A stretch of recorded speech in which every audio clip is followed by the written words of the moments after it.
Hello, are you a good listener? Well, you have to be if you are committed to the ministry of mentoring. And even if you're not, well, you still have to grow in this skill of listening well to be a good mentor. That is because a large part of mentoring is helping your mentee or mentoree understand what God is doing in their lives. For that to happen, they need to know their own stories. And for that to happen, they need to be able to articulate their stories. And for that to happen, their mentors must listen to them empathetically.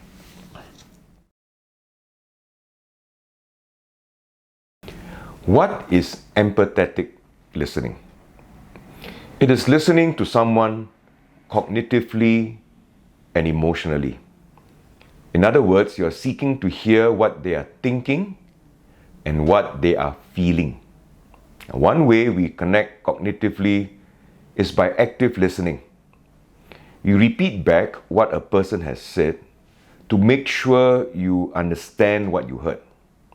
And one way to connect emotionally is to ask a person what he or she feels about a situation, or sometimes you can suggest a feeling to see if you're on the right track. For example, I think you're feeling sad. Am I correct? You're volunteering a feeling to see whether it is correct or not. So this is empathetic listening. Listening to what people are thinking, but also what they are feeling.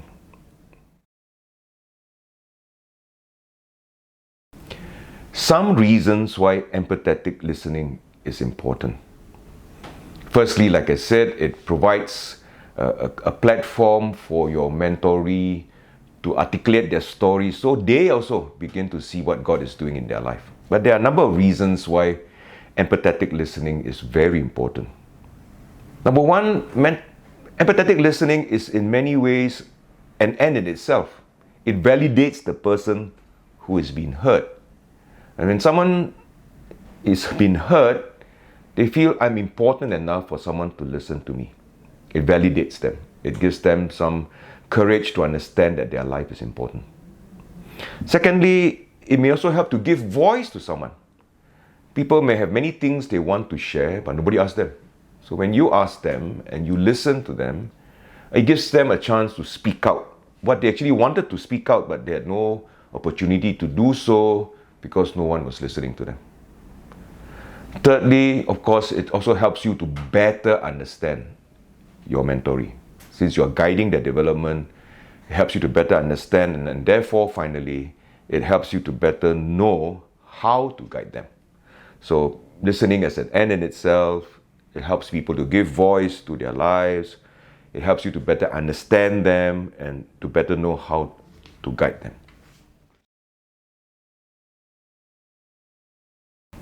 We also need to note some bad listening behavior. You may or may not know that how you behave during the act of listening may actually encourage or discourage your mentoree.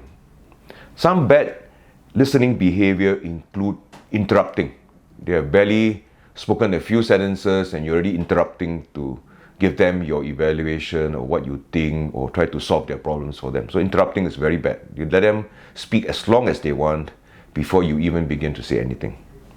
Number two, bad behavior is to respond vaguely or illogically to what they have said. For example, they said, should we buy oranges or apples?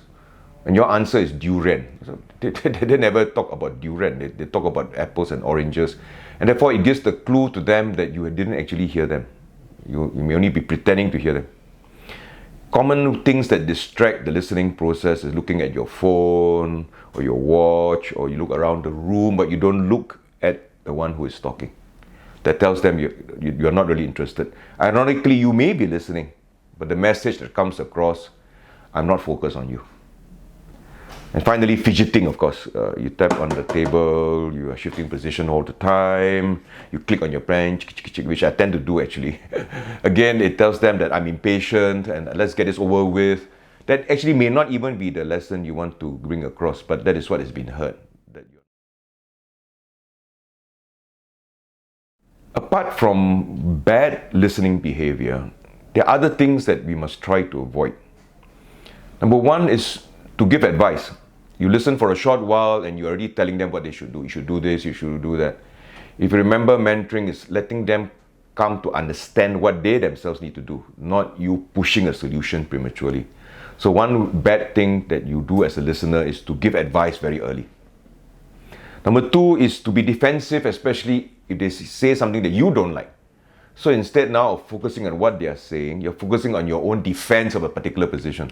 No, that's not what I understand. So you're already telling them that you're not really validating what they're saying. I'm not saying you should agree, but the point is once you're becoming defensive, the mentoree will pick this up and they'll be less likely to continue to share. Thirdly, also to console prematurely. You're a good person, you know they're going through pain, they have not finished their story yet, but then you are already saying, well, you did your best lah, no? You did your best. That again to them is, let's stop the conversation. You're already trying to console them. Or similar to this is to shut down their feelings. Don't be sad lah, don't cry lah, no? And so it means that we don't validate what you're feeling. You're trying to shut down their emotions. You also want to avoid evaluating and coming to conclusions prematurely as well. You're just too unrealistic. No, don't do that. Too unrealistic. Or one-upping. That means they share some, for example, some painful experience in their life. Your response is, you think that is bad. Last year, I got worse. So we are who suffer more. And maybe in your mind, you're trying to console them, but it does the very opposite. It means you don't validate their feelings because you think your feeling is worse than theirs. It's not about you. It's about them. It's listening to them. And so you don't try to compete whose feelings is more valid or worse. Or even sympathizing prematurely. Oh, you poor thing. Sometimes when people hear this, they feel that you trivialize them. You have not taken their situation seriously and you're just giving some simple comfort. You poor thing. That doesn't help. It doesn't go into the complexity of what they are trying to share. Here are some elements of empathetic listening. Things that you can do. No? We have looked at things that you shouldn't do. There are some things you can do. Number one is to paraphrase. After they've shared for a while, you share back maybe in different words. If I heard correctly, this is what you said. This is again to make sure you heard correctly. And paraphrasing at the different level, when you've heard, let's say, for half an hour, 20 minutes, for a much longer chunk of time, then you do something similar called summarizing. That means I've listened to you, half an hour, 1 hour, whatever, and I seem to feel that these are the 4 main points you're bringing across. So you summarize what you think you've heard. And again, it gives the opportunity for the one speaking to agree, disagree, to correct, or to affirm. Ask open-ended questions. So avoid questions like, wow, last night's sermon was lousy, right? So it sounds like a question, but actually you are phrasing the question in a way that demands a certain response already. The sermon was so bad, right not. But rather open-ended questions is, how was last night's sermon? Without any guidance as what the answer should be. So ask open-ended questions. Use clarifying questions. This is similar to paraphrasing. If I understand you correctly, this is the point you're trying to make. And please let me know if I'm wrong. Clarifying questions. Listen to feelings as well as to content. For example, I'm not angry. Who says I'm angry? I'm not angry. So the words say I'm not angry. But clearly from the body language, they are very angry. So listen not just to words, but to emotions. And look out for non-verbal clues. How they sit, are they alert, energetic, or they slump and discouraged? How they dress, have they dressed appropriately for the meeting, or they don't care already, they just dress in whatever way they like, they just seem to have lost interest in life. Other clues like tears or sighing. So try your best to look out for non-verbal clues. If all this sounds a bit intimidating, I'd just like to encourage you by saying none of us start out our journey as being good listeners. We learn along the way.